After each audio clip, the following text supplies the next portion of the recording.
வணக்கம். இன்னைக்கு நாம பார்க்க போற தரவுகள், அதாவது டேட்டா, உங்கள நிஜமாவே ஆச்சரியப்படுத்த போகுது. உலக அளவுல கிரிப்டோ கரன்சிய யார் அதிகமா பயன்படுத்துறாங்க அப்படிங்கிற ஒரு சுவாரஸ்யமான அலசலுக்குள்ள நேரா போயிடலாம். நாம பொதுவா நம்பிட்டு இருக்கிற பல விஷயங்களை இந்த புதிய டேட்டா சுக்குநூறா உடைக்க போகுது. ஒரு நிமிஷம் அப்படி யோசிச்சு பாருங்களேன். உலகத்திலேயே எந்த நாடு கிரிப்டோ கரன்சியை ரொம்ப அதிகமா யூஸ் பண்றாங்கன்னு நீங்க நினைக்கிறீங்க? உங்க பதில மனசுக்குள்ளேயே லாக் பண்ணிக்கோங்க. பொதுவா பிளாக் செயின், கிரிப்டோ மாதிரியான ஹைடெக் விஷயங்கள்னாலே டிஜிட்டல் உலகத்துல கெத்தா இருக்கிற பெரிய பணக்கார மேற்கத்திய நாடுகள் தான் ஃபர்ஸ்ட் பிளேஸ்ல இருக்குன்னு நம்ம இயல்பாவே நடப்போம், கரெக்டா? ஆனா உங்க கெஸ்ஸிங் சரியானு இப்ப செக் பண்ணிடலாம். ஓகே, இப்போ 2024க்கான சைனாலிசிஸ் குளோபல் அடாப்ஷன் இண்டெக்ஸ் வெளியிட்டிருக்கிற அதிகாரப்பூர்வமான டேட்டாவுக்குள்ள ஆழமா இறங்குவோம். மக்கள் தங்களோட அன்றாட வாழ்க்கையில எந்த அளவுக்கு கிரிப்டோவை ஏத்துக்கிட்டு இருக்காங்க அப்படிங்கறத இது அளவிடுது. நீங்க மனசுல நினைச்ச பதிலும் இப்ப நாம பார்க்க போற உண்மையும் கம்ப்ளீட்டா வேற மாதிரி இருக்கிறத நீங்களே உணரலாம். என்னன்னா, இந்த டேட்டா உலக பொருளாதாரத்தோட ஒரு புது முகத்தை நமக்கு காட்டுது. உலக அளவுல டாப் 5 இடங்கள் இருக்கிற நாடுகளை பார்ப்போம். நம்பர் 1 இடத்துல நம்ம இந்தியா, 2வது இடத்துல நைஜீரியா, 3வது இடத்துல இந்தோனேஷியா, 4வது இடத்துல தான் அமெரிக்காவே இருக்கு. அப்புறம் 5வது இடத்துல வியட்நாம். இதுல நீங்க கவனிக்க வேண்டிய ரொம்பவே ஆச்சரியமான விஷயம் என்ன தெரியுமா? இந்த டாப் 5 லிஸ்ட்ல இருக்கிற ஒரே ஒரு வளர்ந்த பணக்கார மேற்கத்திய நாடு அமெரிக்கா மட்டும்தான். மத்தபடி முதல் 3 இடங்கள் உட்பட எல்லாமே வளர்ந்து வர்ற பொருளாதார நாடுகள் தான். எப்படி இருக்கு பாத்தீங்களா? இதுல ரொம்ப சுவாரஸ்யமான விஷயம் என்னன்னா, நம்ம இந்தியா உலக அளவுலயே கிரிப்டோ பயன்பாட்டுல முதல் இடத்தை பிடிச்சிருக்கிறது தான். அந்த ரிப்போர்ட்ல ரொம்ப தெளிவா சொல்லியிருக்காங்க, இது சாதாரண ஒரு விஷயம் கிடையாது, ரொம்பவே முக்கியமான ஒரு பரிணாம வளர்ச்சி. பல பில்லியன் மக்கள் தொகை கொண்ட ஒரு நாடு இந்த புது டெக்னாலஜியை எந்த அளவுக்கு வேகமா தனக்குள்ள உள்வாங்கிட்டு வருதுங்கிறதுக்கான ஒரு பெர்ஃபெக்ட் உதாரணம் இது. டிஜிட்டல் பொருளாதாரத்துல இந்தியாவோட அசுர வளர்ச்சியே இது நமக்கு காட்டுது.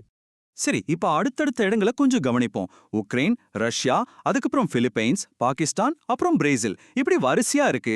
இந்த முதல் 10 நாடுகளோட முழு லிஸ்டையும் பார்க்கும்போது உங்களுக்கு ஏதாச்சும் ஒரு பேட்டர்ன் புரியுதா? நல்லா கவனிச்சு பாருங்க. ஆமாம், இங்கேயும் வளர்ந்து வர நாடுகள் தான் ஆதிக்கம் செலுத்துது. ஆசியா, ஆப்பிரிக்கா மற்றும் லத்தீன் அமெரிக்கா நாடுகள் தான் இந்த லிஸ்ட்டை முழுசாவே ஆக்கிரமிச்சிருக்கு.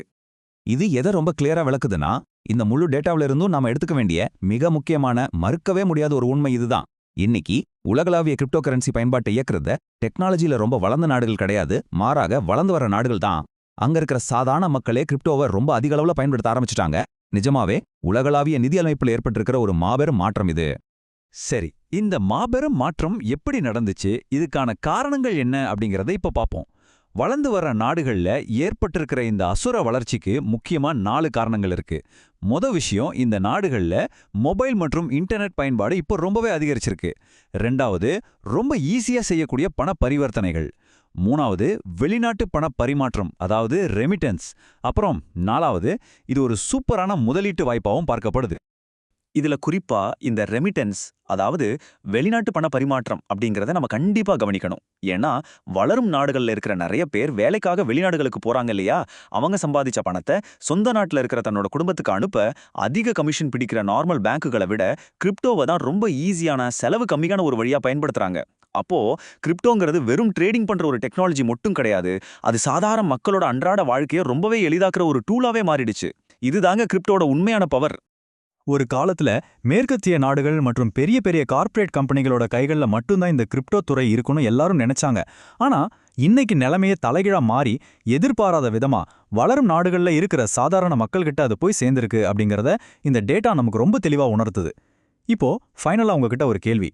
வளர்ந்து வர்ற நாடுகள் இன்னைக்கு கிரிப்டோ உலகத்துல லீடிங்ல இருக்கும்போது, நம்ம பாரம்பரிய உலகளாவிய நிதி அமைப்புகள், அதாவது ட்ரெடிஷனல் ஃபைனான்ஸ் சிஸ்டம், நாளைக்கு இந்த மாபெரும் மாற்றத்துக்கு எப்படி ஈடு கொடுக்க போகுது?